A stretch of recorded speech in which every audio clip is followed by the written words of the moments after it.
আমরা এই মুহূর্তে দাঁড়িয়ে আছি সুজাপুর বইমেলায়। এবার সুজাপুর বইমেলায় কতগুলো স্টল আছে, কিভাবে উদ্বোধন হলো, আর কত দূর দূরান্ত থেকে মানুষজন এসছেন, কেমন লাগছে সবাইকে, সব কিছুই আপনাদের জানাবো। শুধু দেখতে থাকুন। তাহলে চলুন ভিতরে মেলাটাই আমরা আগে দেখে নিই, তারপরে দেখব যে মূল মঞ্চতে কি হচ্ছে, কে আছেন তাদেরকেও কিন্তু আমরা দেখব। তাহলে চলুন। আমার বাড়ি এই সুজাপুর গ্রামেই। এই যে আপনাদের এখানে বইমেলা কেমন লাগছে? এই বইমেলা আমাদের এই প্রথম যারা বই উদ্যোগী, যারা কমিটি উদ্যোগী, তাদের উদ্যোগে বইমেলাটা হচ্ছে। এটা আমাদের সুজাপুরবাসীর জন্য খুব সগর্বের। যেখানে দাঁড়িয়ে আছি এটা হচ্ছে বাংলা পক্ষের স্টল। আসলে বাংলা পক্ষের স্টলটা কিসের স্টল? আসলে বাংলা পক্ষটা কি? বাংলা পক্ষ ভারতে বাঙালির জাতীয় সংগঠন। আমরা বিশেষত বাংলা ভাষা, বাঙালির যেখানে বাঙালি আক্রান্ত, আমরা সেই নিয়ে লড়াই করি।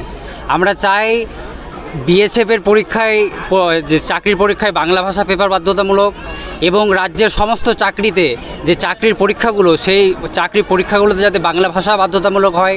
ডাব্লিউবিসিএসে যাতে বাংলা পেপার ভারতবর্ষের প্রত্যেক রাজ্যে তার নিজের ভাষায় সেখানকার 300 নম্বর, 150 নম্বর, 200 নম্বরের পেপার বাধ্যতামূলক থাকে। আমরা পশ্চিমবঙ্গ লড়াই করছি বাঙালির জন্য, বাঙালি ছাত্রছাত্রীদের জন্য, যাতে পশ্চিমবঙ্গে ডাব্লিউবিসিএসে, ডাব্লিউপিসিএসে বাংলা ভাষা বাধ্যতামূলক হয়। এই প্রথম মালদা জেলায় বাংলা পক্ষর স্টল দিয়েছি। আমাদের যে স্টলে আমাদের যে লেখা বাংলা পক্ষ প্রকাশ করেছে যেসব বই, সেসব বই এখানে পাওয়া যাচ্ছে। একদিন কতগুলো বই আপনার এখানে আছে? আমার এখানে 4-5 রকমের বই আছে। একদিন সব বাঙালির হবে, ধ্বংসের পথে পশ্চিমবঙ্গ, এবং যা বাংলার তা বাঙালির, এবং আমাদের যা বার্তা, আমাদের যে বাংলা পক্ষর মাসিক বার্তা, সেই মাসিক বার্তা আমাদের প্রত্যেকটা সংখ্যা রয়েছে। যে এই স্টলটা আসলে কিসে? আমাদের এই পিপলস লিটারেচার, মার্ক্সীয় এবং প্রগতিশীল সাহিত্য বিক্রয় কেন্দ্র। আমরা আমাদের যে বিভিন্ন যে মার্ক্সীয় যে আন্দোলন আছে তাদের চিন্তাধারাকে দিকে দিকে ছড়িয়ে দেওয়ার জন্যই যে আমাদের যা বুক স্টল, সেটা আমরা সুজাপুর বইমেলাতে এবার দিতে পেরে খুব আনন্দিত আর কি। তো আমরা চাই যে বছর বছর এভাবে সুজাপুরে বইমেলা হোক, এবং আমরা আমাদের যে মার্ক্সীয় চিন্তাভাবনা এই স্টলের মাধ্যমে আমাদের পুরো এলাকায় ছড়িয়ে দিতে পারবো। এই চিন্তাভাবনা নিয়ে আমরা আরও এখানে স্টল দিতে এসেছি। ধন্যবাদ। আমার বাড়ি এখানেই সুজাপুর বইমেলা। এবার আপনাদের এখানে কেমন লাগছে? খুব ভালো লাগছে। আমরা এই দিনটাকে খুব উপভোগ করছি। আজকে আমাদের এই মেলার শুভ উদ্বোধন হলো। আগামী 21 তারিখ পর্যন্ত এই মেলা চলবে। আমরা এই 5টা দিন খুব উপভোগ করব। আমরা খুব আনন্দিত, আপ্লুত। ধন্যবাদ। শেরশাবাদিয়া বিকাশ পরিষদের যে স্টল, আমরা সেই স্টলেই চলে এসেছি আবার। আমরা কালিয়াচকের লোক। তো এই যে এখানে আঞ্চলিক ভাষার বিভিন্ন কাব্যগ্রন্থগুলো রয়েছে, স্যারের সঙ্গে এবার জানবো যে এই যে সুজাপুর বইমেলায় কেমন লাগছে আপনাকে? আমার তো খুবই ভালো লাগছে, এবং যে উদ্দীপনা উৎসাহ নিয়ে সুজাপুরের মানুষ এসেছে, মানে শুরু করেছে বইমেলাটা, তাতে নতুন কিছু ভবিষ্যতে আমরা দেখতে পাচ্ছি যে বড় ধরনের একটা সংস্কৃতির নবজাগরণ ঘটবে সুজাপুরে। এবার এই যে শেরশাবাদিয়া বিকাশ পরিষদ, এটা তো পুরোটাই আঞ্চলিক ভাষাতে, আমাদের গাঁয়ের ভাষাতে। তো এই গ্রাম্য ভাষাতে, গাঁয়ের ভাষাতে যে বইগুলো আছে, কতগুলো বই আপনার এই স্টলে রয়েছে? এখন পর্যন্ত তো আমরা মোটামুটি 12-14খানা বই পাবলিশ করে ফেলেছি 2-1 বছরের মধ্যে।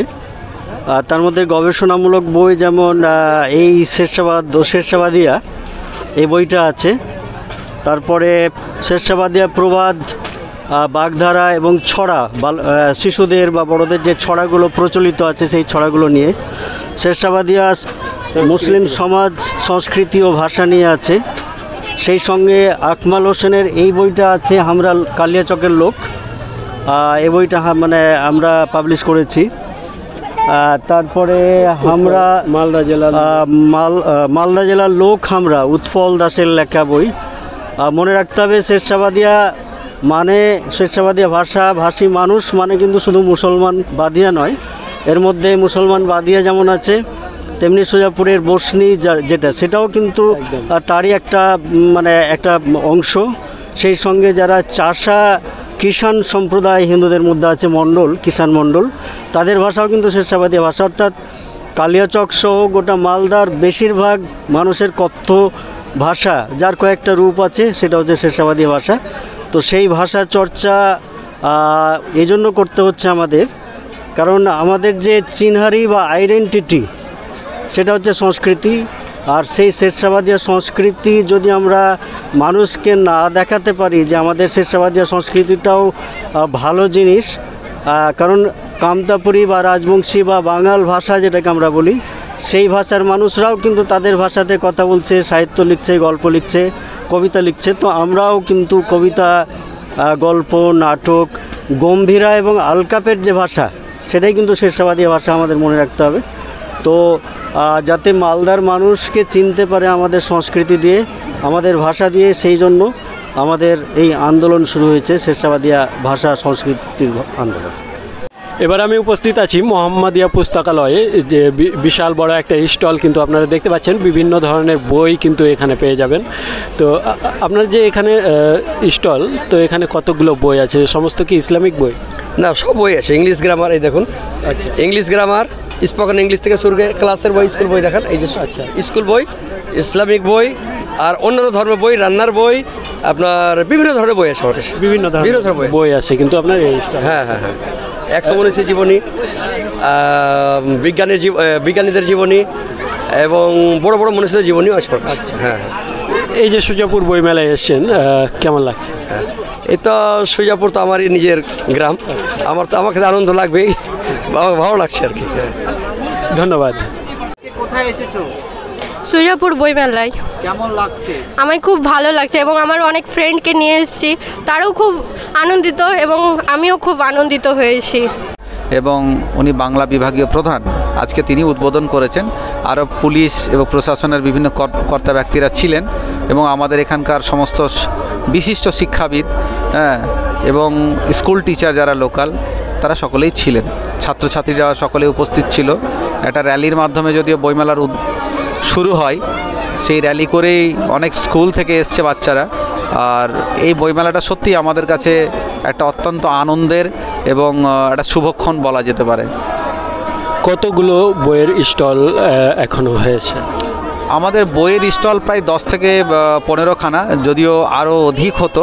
টোটাল স্টল কতটা? টোটাল স্টল আছে প্রায় 50-এর অধিক আছে আমাদের স্টল। বইয়ের স্টল এখনও 10টা হয়েছে, বাকি সব? হ্যাঁ, বাকি সব কিছু কালকে আসবে। আর একাধিক সত্যপ্রবাহের জন্য অনেকে আসতে পারেননি।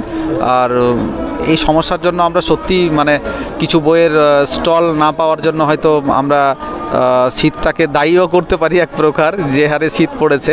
তো আশা করি ইনশাল্লাহ পরবর্তীতে যখন বইমেলা হবে তো সকলকে পাবো। কাদের উদ্যোগে এই বইমেলা হচ্ছে? সরকারি উদ্যোগে না শুধু আপনাদের উদ্যোগে? না, সরকারি উদ্যোগে নয়, এটা সম্পূর্ণ বেসরকারি উদ্যোগেই হচ্ছে। এখানকার সমস্ত শুভবুদ্ধি সম্পন্ন মানুষ যারা বইপ্রেমী, সাহিত্যপ্রেমী, তাদের সকলের উদ্যোগেই এই বইমেলা। ধন্যবাদ। তো আপনারা অনেক কিছুই জানতে পারলেন সুজাপুর বইমেলা সম্পর্কে, কিন্তু অনেক কিছুই দেখতে পেলেন, অনেক কিছুই জানতে পারলেন। আজকের মতো এই পর্যন্তই। ভালো থাকবেন, সুস্থ থাকবেন, খোদা হাফেজ।